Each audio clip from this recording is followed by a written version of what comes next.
سورہ حجر کی 28ویں اور 29ویں آیت ہے. ترجمہ ہے اس کا. اور جب تمہارے پروردگار نے فرشتوں سے فرمایا کہ میں کھنکھناتے سڑے ہوئے گارے سے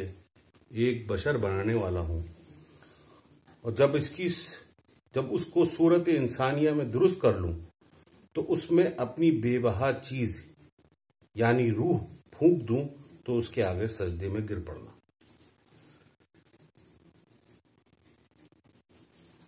اس آیت کی تفسیر جو ہے مثنوی مولانا روم نے اپنے مثنوی کی شروعات سے کی ہے. اس آیت میں دو چیزیں بیان فرمائیے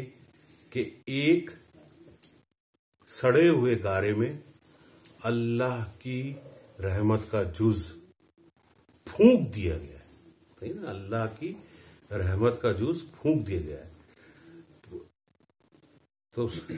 یعنی کہ ایک کم قیمت چیز میں ایک اعلیٰ قیمت چیز، ایک بیش بہا چیز کو داخل کیا گیا ہے، اور اس کم قیمت چیز کی وجہ سے جو اس میں بڑی بیش بہا چیز داخل ہوئی ہے، اس حکم فرمایا ہے کہ آپ اس بیش بہا چیز کی وجہ سے اس کم قیمت چیز کو سجدہ کرو. یہ کہہ رہا، اسی کی تفسیر جو ہے مولانا صاحب نے اپنے پہلی جلد کی شروعات جو انہوں نے کی ہے بشنواز نے بانسری کا بیان ہے، اس میں مولانا صاحب یہی فرما رہے ہیں کہ یہ جو بانسری ہے وہ ایک نغمہ سنا رہی ہے، اور ہمیں وہ نغمہ سننا ہے، اور وہ نغمہ غم اور جدائی کا نغمہ ہے. بانسری کون سا نغمہ سناتی ہے؟ بانسری وہ نغمہ سناتی ہے جو اس کی اصل سے جدائی کی وجہ، اور وہ نغمہ اس وجہ سے کیونکہ بانسری کو اس کے کھیت سے نکال دیا گیا ہے، اور اس میں سے جو سر نکل رہے ہیں وہ غم اور اندھوں کے سر ہیں. ان کی وجہ سے جو وہ غم کے گیت سنا رہی ہے وہ اصل میں اس کی وہ گیت ہیں جو اس کی اصل سے جدائی کی وجہ سے. تو یہ ایک مثنوی میں حضرت مولانا روم نے طریقہ کار اپنایا ہے تمام الہامی کتابوں میں بھی، کہ اللہ تعالیٰ نے قرآن شریف میں بھی تشبیہات کے ذریعے جو ہے انسان کو سمجھانے کی کوشش کریے، ان سوالوں کا جواب دینے کی کوشش کریے کہ جو سوال ازل سے انسان کی پیدائش سے موجود ہے اور جب تک انسان موجود رہے گا وہ موجود ہیں. وہ سوالات ہیں: میں کون ہوں، میں کہاں سے آیا ہوں، اور میں کیا ہوں، اور میں کہاں جاؤں گا. ہر انسان کی تخلیق کے ساتھ ان سوالات کا جواب جو ہے وہ اس کی تخلیق کے ساتھ اس کی جبلت یا اس کی فطرت اس کو مجبور کر دیتی رہتی ہے اس سوالوں کا جواب ڈھونڈنے کے لیے. تمام جو بھی مفکر اسلام سے پہلے گزرے ہیں انہوں نے بھی اس ارسطو کو دیکھ لیں، اس کی آپ کتابوں میں پڑھیں، جالینوس کو دیکھ لیں، یا اور افلاطون کی کتابیں جو ہیں ان کو بھی پڑھیں، تو ان کے سب کے جو فلسفے ہیں وہ اسی چیز کی جواب دے رہے ہوتے ہیں کہ انسان کیا ہے اور کہاں سے آیا ہے اور کہاں جائے گا. اسلام میں اس کا جواب، جیسے میں نے آپ کو یہ آیت کریمہ پڑھ کے سنائی صورت حجر کی، صرف 2 یا 3 جگہ اس کا جواب ملا ہے. اللہ تعالیٰ نے روح کا ذکر اتنے مفصل طور سے قرآن میں نہیں ہے، کیونکہ یہ امتحان ہے انسان کا کہ وہ خود اس دنیا میں رہتے ہوئے جانے کہ وہ اس کے اندر جو روح ہے وہ اسے کیا کہہ رہی ہے. اور یہی بات مثنوی مولانا روم میں مولانا صاحب نے 6 جلدوں میں اپنی سمجھانے کی کوشش کری ہے، حکایات کے ذریعے، تشبیہات کے ذریعے. اور پہلی تشبیہ جو انہوں نے استعمال کری ہے وہ بانسری فرماتے ہوئے انہوں نے اس کے تقریباً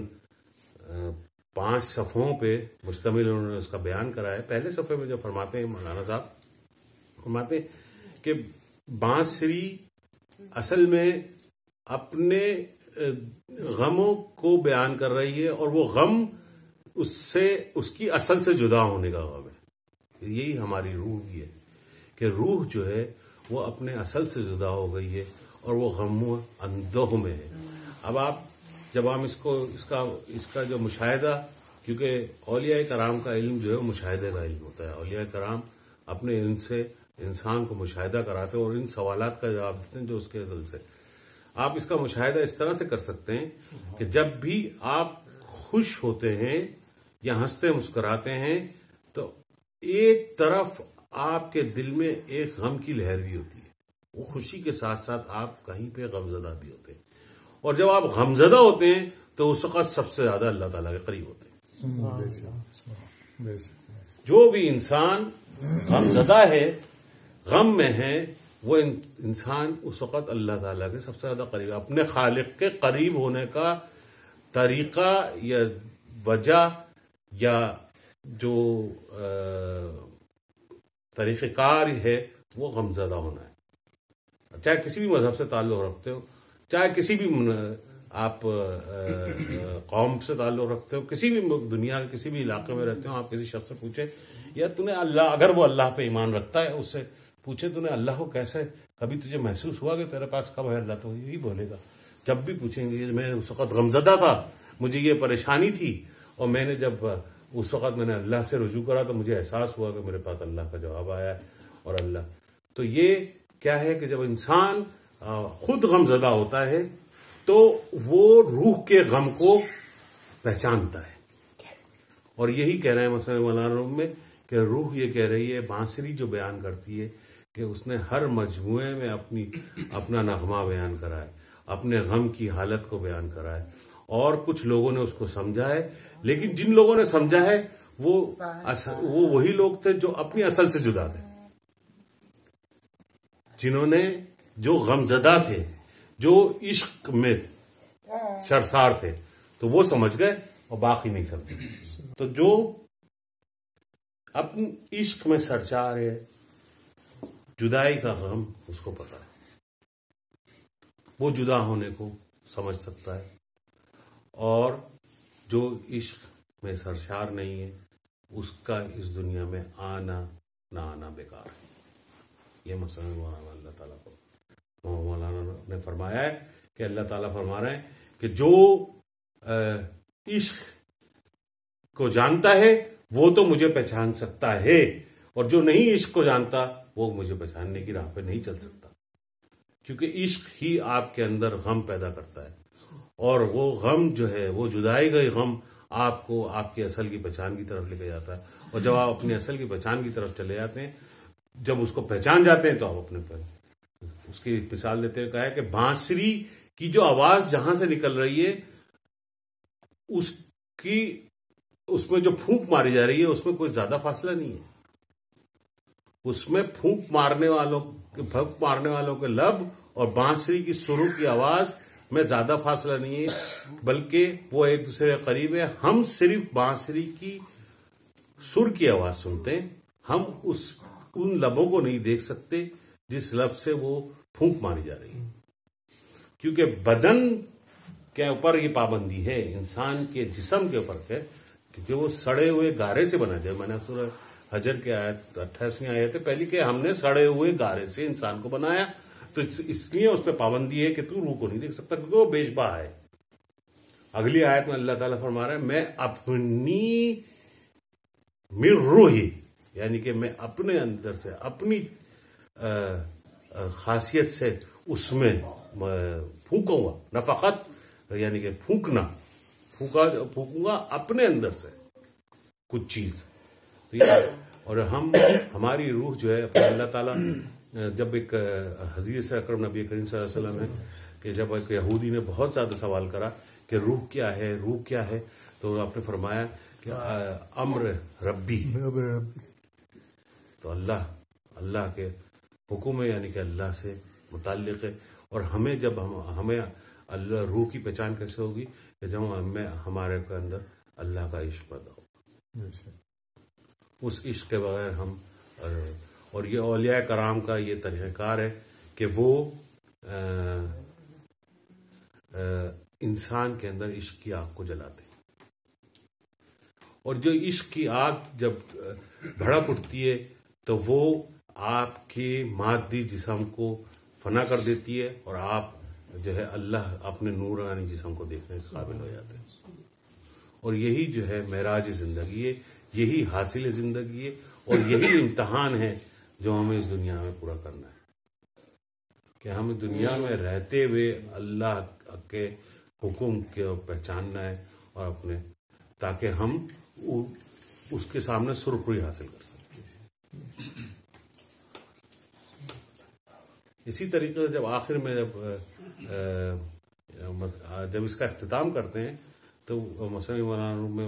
اختتام کرتے ہوئے مولانا صاحب فرماتے ہیں کہ ہم جو ہے اس بانسری کے شور غوغا کو تو سنتے ہیں،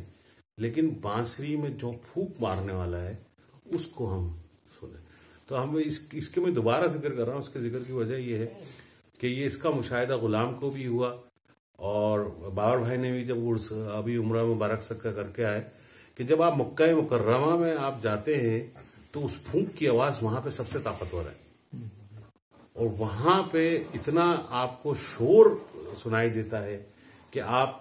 کو وہاں پہ ٹکنے نہیں دیتا، آپ گھومتے رہتے ہو. اس لیے کہا کہ طواف کرو، اس شور کی وجہ سے آپ طواف کرو. وہاں پہ پھونک کی آواز جو اللہ تعالیٰ کی امر ہے، اللہ تعالیٰ نے خانہ کعبہ کو کہتے ہیں اللہ رہتا ہے وہاں پہ، اس کی وجہ سے تو آپ مسجد حرام سے باہر نکلو، ہر ایک جو ہے وہ بھاگ رہا ہے وہاں پہ. تو وہ یہی ہے کہ وہ بانسری کی جو آواز ہے، مثلا مولانا صاحب فرما رہے ہیں کہ وہ شور و غوغا جو ہے وہ ہمیں اس دنیا میں گھمایا جا رہا ہے، اور یہی مشیت ازدی بھی ہے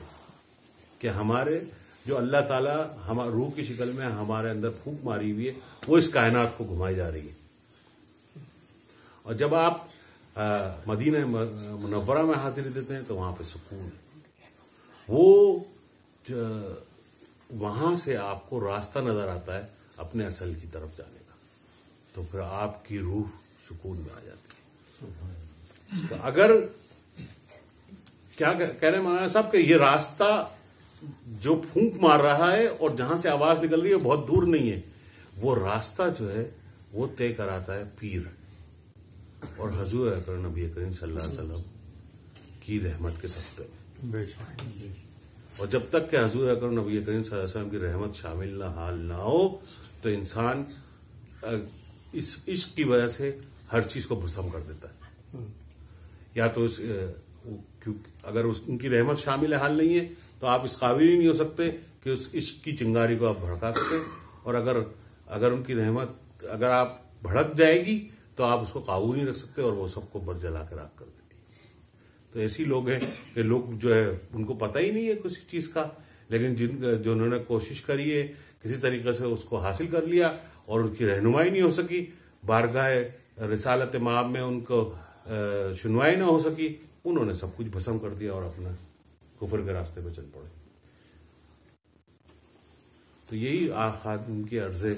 کہ ہمیں اس دنیا میں رہتے ہوئے اس بانسری کی آواز کو سننے کی کوشش کرنا ہے، بصارت حاصل کرنی ہے تاکہ ہم اللہ کی جو ہمارے اندر پھونک ہے اس کو سمجھ سکیں. تو وہ یہی ہے کہ ہمیں عشق کی چنگاری کو اللہ تعالیٰ ہمارے اندر جلائے اور ہماری رہنمائی فرمائے، ہمیں اولیاء کرام سے عشق کرنے کی توفیق عطا فرمائے، ان کی برکت سے ہمیں حضور اکرم نبی کریم صلی اللہ علیہ وسلم کا عشق عطا فرمائے. وما علینا الا البلاغ.